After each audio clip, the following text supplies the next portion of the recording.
America के 46 राष्ट्रपति में डोनाल्ड ट्रंप ऐसे राष्ट्रपति रहे होंगे जिनके कार्यकाल के दौरान भारत अमेरिका के द्विपक्षीय संबंध इतिहास के सर्वोत्तम ऊंचाई पर पहुंच चुके थे।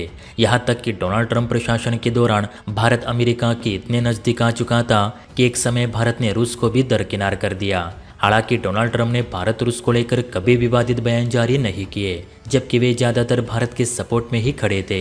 इसलिए तो भारत ने ट्रंप प्रशासन के दौरान कॉमकासा, लिमोवा और बेका जैसे कई महत्वपूर्ण सैन्य समझौते पर हस्ताक्षर किए। लेकिन डोनाल्ड ट्रंप ने भारत को अमेरिका के करीब लाने के लिए उन 5 सालों में जितनी मेहनत की थी, उन सब पर जो बाइडेन ने 3 महीनों के भीतर ही पानी फेर दिया। फिर चाहे भारत के एक्सक्लूसिव जोन में अपनी 7 फ्लीट को भेजना हो, भारत को वैक्सीन बनाने के लिए रॉ मटेरियल ना देना, या फिर भारत अफ्रीका के वैक्सीन ट्रिप्स वेवर को खारिज कर देना हो, इन सब उटपटांग हरकतों की वजह से आज भारत अमेरिका में मतभेद काफी बढ़ चुके हैं। क्योंकि सिर्फ अमेरिका की वजह से भारत अफ्रीका का वैक्सीन ट्रिप्स वेवर विश्व व्यापार संगठन में अटका पड़ा है, और जब तक अमेरिका इस प्रस्ताव को मंजूरी नहीं देगा तब तक बाकी के देश भी इसके लिए हाँ नहीं कहेंगे।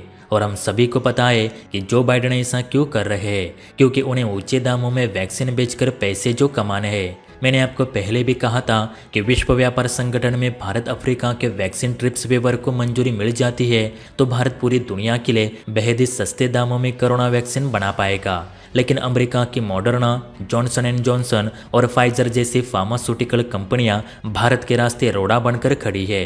ये नहीं चाहती कि भारत सस्ते दामों में गरीब देशों को कोरोना वैक्सीन मुहैया कराए। पर जो बाइडेन और उनकी फार्मास्यूटिकल कंपनियों की दादागिरी और नहीं चलने वाली, क्योंकि खुद जो बाइडेन के डेमोक्रेटिक पार्टी के 10 पावरफुल सीनेटर्स ने राष्ट्रपति जो बाइडेन को एक लेटर लिखकर उनसे विश्व व्यापार संगठन में भारत अफ्रीका के वैक्सीन ट्रिप्स वेवर के प्रस्ताव का समर्थन करने का आग्रह किया है।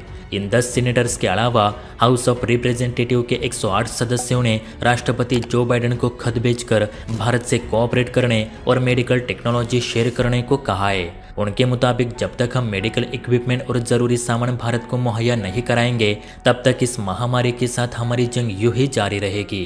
खैर, डेमोक्रेटिक पार्टी के 10 पावरफुल सीनेटर्स और हाउस ऑफ रिप्रेजेंटेटिव के 108 सदस्यों ने बाइडेन पे जो दबाव बनाया है उसे लेकर बाइडेन को कोई ना कोई फैसला तो लेना ही पड़ेगा, क्योंकि कल यानी 5 मई को इसी मुद्दे को लेकर वर्ल्ड ट्रेड ऑर्गेनाइजेशन में एक मीटिंग होने वाली है। अगर जो बाइडेन अपना फैसला भारत के पक्ष में रखते हैं तो ये पूरी मानव जाति के लिए एक निर्णायक फैसला साबित होगा। क्या जो बाइडेन अपने लालच को छोड़ दुनिया के बारे में सोचेंगे या फिर नहीं?